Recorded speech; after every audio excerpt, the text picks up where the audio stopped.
Hello friends, welcome to దేవాంష్కా stories. వాళ్ళు ఇప్పుడు మీరు వినబోతుంది నువ్వుంటే నా జతగా స్టోరీలో 101వ భాగం.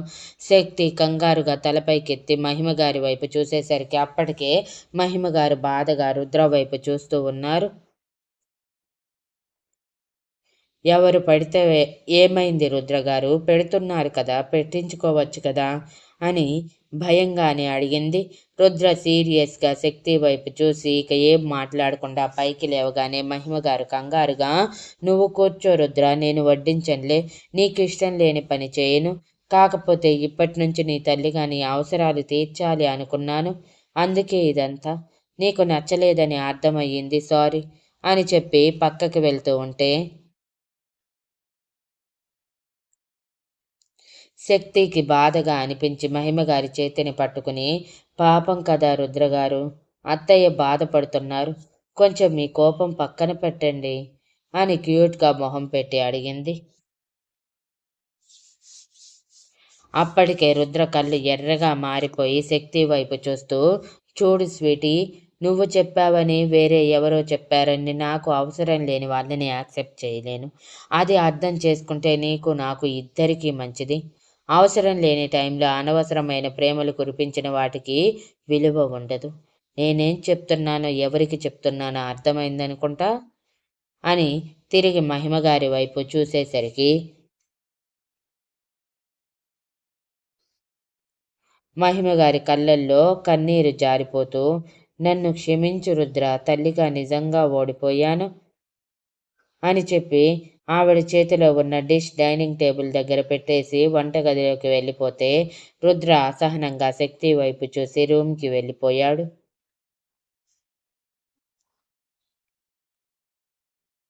విక్రమ్ గారికి అప్పటికే రుద్ర డెసిషన్ వల్ల ముద్ద దిగక మనసులో, అంటే వీడు ఖచ్చితంగా నన్ను కూడా యాక్సెప్ట్ చేయడు కదా అని బాధగా కూర్చొని శక్తి వైపు చూస్తూ ఉంటే శక్తి అందరూ డల్గా ఉండటం చూసి, మీరు పట్టించుకోకండి, రుద్రగారి కోపం గురించి తెలుసు కదా అని చెప్పి మంజుల గారితో మహిమ గారిని తీసుకొని రమ్మని చెప్పి శక్తి మరో ప్లేట్లో ఫుడ్ ఇద్దరికి సరిపోయేలా పెట్టుకుంటూ ఉంటే మహిమగారు రాగానే, ఇప్పుడు అర్థమైందనుకుంటా, కొడుకు తల్లిని దూరం పెడితే ఎంత బాధగా ఉంటుంది అనేది. మీరు రుద్రగారిని దూరం పెట్టినప్పుడు రుద్రగారు ఇంతకంటే ఎక్కువ బాధపడి ఉంటారు. పైగా ఆయన బాల్యంలో మీరు ఆయనకి సంబంధించింది ఒక్క పని కూడా చేయలేదని మంజుల అత్తయ్య గారు చెప్పారు. అంటే ఆయనకి తల్లి ప్రేమ రవ్వంత కూడా లేదు, రవ్వంత కూడా అందలేదనే కదా అర్థం. మరి ఇప్పుడు ఆయన మిమ్మల్ని దూరం పెడుతుంటే మీరెందుకు బాధపడుతున్నారు అత్తయ్య?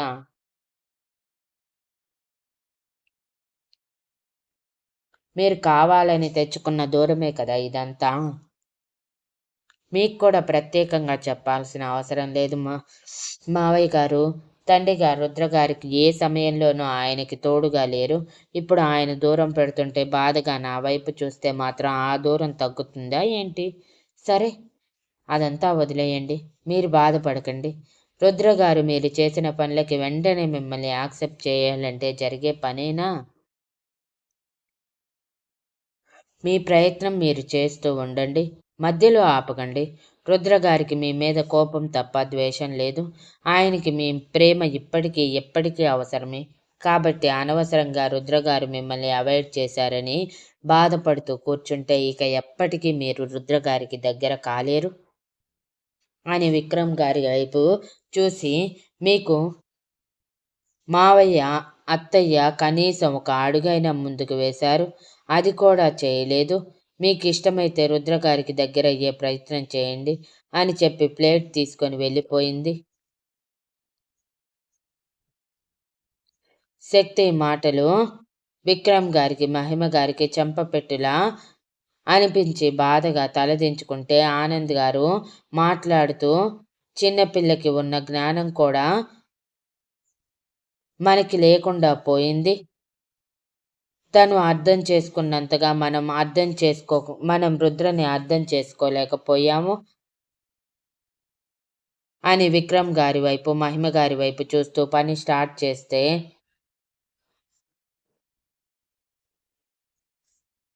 అది సక్సెస్ఫుల్గా కంప్లీట్ చేసే వరకు వదలకూడదు. మధ్యలో అడ్డంకులు వచ్చాయని బాధపడుతూ వదిలేస్తే మనం ఎప్పటికీ అక్కడే ఆగిపోతాం అని చెప్పి ఆయన భోజనం చేస్తుంటే విక్రమ్ రుద్రకి అప్పుడే దగ్గర అవ్వటం మహిమ గారికి సాధ్యమయ్యే పని కాదు. Try and try until you success అని అనుకొని మహిమ గారు విక్రమ్ గారికి వడ్డిస్తుంటే విక్రమ్ గారు మౌనంగా తింటూ ఉన్నారు. రూమ్కి వెళ్ళిన శక్తికి బాల్కనీలో నిలబడి సిగరెట్ కాలుస్తున్న రుద్ర కనిపించి చిరుకోపంగా ప్లేట్ బెడ్ దగ్గర పెట్టి ల్యాంప్ టేబుల్ మీద పెట్టి రుద్ర దగ్గరికి వెళ్ళి కాలుస్తున్న సిగరెట్ తీసి పడేసి, ఏంటిది రుద్ర గారు, భోజనం చేయకుండా అలా లేచి వచ్చేస్తే అందరూ ఏమనుకుంటారు అని అడిగింది. స్వీటీ ప్లీజ్, నువ్వెందుకు వచ్చావో నాకు తెలుసు.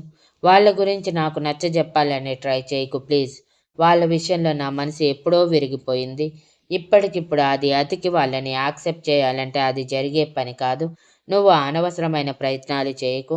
అలా చేసి నా కోపానికి గురికాకు, అర్థమైందా అని సీరియస్గా అన్నాడు.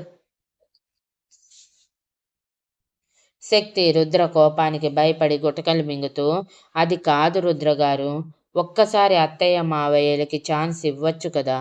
ఇప్పుడు వాళ్ళు మిమ్మల్ని దగ్గరికి తీసుకోవటానికి సిద్ధంగా ఉన్నారు. చిన్నతనంలో మీకు అందని ప్రేమ కూడా ఇప్పుడు ఇవ్వటానికి చూస్తున్నారు. మరి మీరు కూడా వాళ్ళు చేసిన పొరపాట్లని వదిలేయచ్చు కదా అని ధైర్యం చేసి అడిగింది. అప్పటికే రుద్ర కోపం లిమిట్ దాటి శక్తిని కొట్టాలనిపిస్తున్నా ఆ పని చేయలేక పిడికిలి బిగించి రైలింగ్ కేసి తన చేతిని కొడుతూ, నీకు తెలుసా వాళ్ళ ప్రేమ కోసం నేను ఎంతగా ఏడ్చానో? నీకు తెలుసా నాకు భయం వేసినప్పుడు నా తల్లి కానీ తండ్రి కానీ నాకు ధైర్యం చెప్తారని ఎన్ని నిద్రలేని రాత్రులు గడిపానో? నీకు తెలుసా తల్లి గోరు ముద్దల కోసం ఎంత మొహం వాచిపోయానో? నీకు తెలుసా తండ్రి భరోసా కోసం నేను ఎంతగా తల్లడిల్లానో? నీకు తెలుసా తండ్రి ప్రేమ ఎలా ఉంటుందో తెలియకుండా, కనీసం తండ్రి గుర్తింపు కూడా ఇవ్వకుండా అందరి మధ్యలో ఒంటరిగా నిలబడటం అని మొదటిసారి శక్తి విషయంలో కాకుండా తను కోల్పోయిన బాల్యం గుర్తు చేసుకుని కళ్ళల్లో కన్నీళ్లతో గొంతులో కోపంతో అడిగాడు. శక్తి రుద్ర బాధని చూడలేక వెంటనే గట్టిగా హత్తుకొని, ప్లీజ్ రుద్ర గారు, మీరు ఇలా ఎమోషనల్ అవ్వకండి. మీకు ఇష్టం లేకపోతే వదిలేయండి. అంతేకాని మీరు ఇలా బాధపడుతుంటే నేను చూడలేకపోతున్నాను. నేను మీకు తల్లి తండ్రి ప్రేమని అందివ్వాలని మాత్రమే అనుకున్నాను. అంతే తప్ప మిమ్మల్ని బాధ పెట్టాలని కాదు. ప్లీజ్ మీరు కంట్రోల్ అవ్వండి అని తన కన్నీళ్ళని రుద్ర గుండెల మీద వదులుతూ అంది. రుద్ర శక్తి బాధ తట్టుకోలేక తన బాధని కంట్రోల్ చేసుకుంటూ శక్తి చుట్టూ చేతులు వేసి గట్టిగా కళ్ళు మూసుకున్నాడు. 5 నిమిషాల తర్వాత శక్తి రుద్ర నుంచి దూరం జరిగి తన కన్నీళ్లు తుడుచుకొని, ఎంత బాధలో ఉన్నా తినటం మానేయకూడదు, రండి అంటూ రుద్ర చేతిని తీసుకువెళ్ళి గోరుముద్దలు పెడుతూ ఉంటే రుద్ర శక్తి చేతిని పట్టుకొని తన పక్కన కూర్చోబెట్టుకొని, నువ్వు కూడా తినలేదని నాకు తెలుసు, పట్టు అంటూ ఇద్దరూ కలిసి ఫుడ్ కంప్లీట్ చేసి శక్తి ఆ ప్లేట్ కింద పెట్టేసి వచ్చాక డ్రెస్ చేంజ్ చేసుకొని రుద్ర గుండెల మీద పడుకొని, రుద్ర గారు, మీరు బాధపడనంటే ఒక్క విషయం అడుగుతాను, చెప్తారా అని అడిగింది. రుద్ర కళ్ళు మూసుకొని డల్గా అని మాత్రమే అంటే శక్తి వెళ్ళకిలా పడుకొని రుద్రని తన గుండెల మీద పడుకోబెట్టుకొని తల నిమురుతూ, మీ జీవితంలో ఇప్పటి వరకు ఏం జరిగిందో చెప్తారా? అసలు అత్తయ్య మావయ్య మిమ్మల్ని ఎందుకు వాళ్ళ ప్రేమ అందించకుండా ఒంటరిగా వదిలేశారు? కన్న తల్లి తండ్రి అన్నాక కంటికి రెప్పలా చూసుకోవాలి కదా. మరి ఎందుకు మీ విషయంలో అంత కఠినంగా ఉన్నారు? ఏం జరిగింది? మీ బాధని నాతో షేర్ చేసుకోండి రుద్రగారు అని అడిగింది. రుద్రకి కూడా ఇంతవరకు తన మనసులో దాచుకున్న బాధ ఎవరితో పంచుకోవాలి అనిపించకపోయినా శక్తి అడగగానే చెప్పాలి అనిపించి, చెప్తాను స్వీటీ, నీకు కాక ఇంకెవరికి చెప్తాను? ఎప్పటి నుంచో నా గురించి నీకు చెప్పాలనుకున్నాను, కానీ టైం రాలేదు. ఇప్పుడు నువ్వు అడుగుతున్నావు కాబట్టి చెప్తున్నాను అని తన బాల్యాన్ని తలుచుకుంటూ గిర్రున 30 సంవత్సరాలు వెనక్కి తిప్పాడు కాలాన్ని.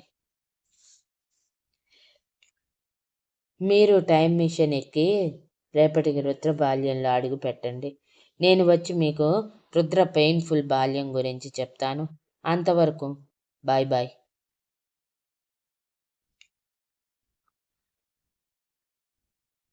Thank you for listening, and please like, share, comment and subscribe.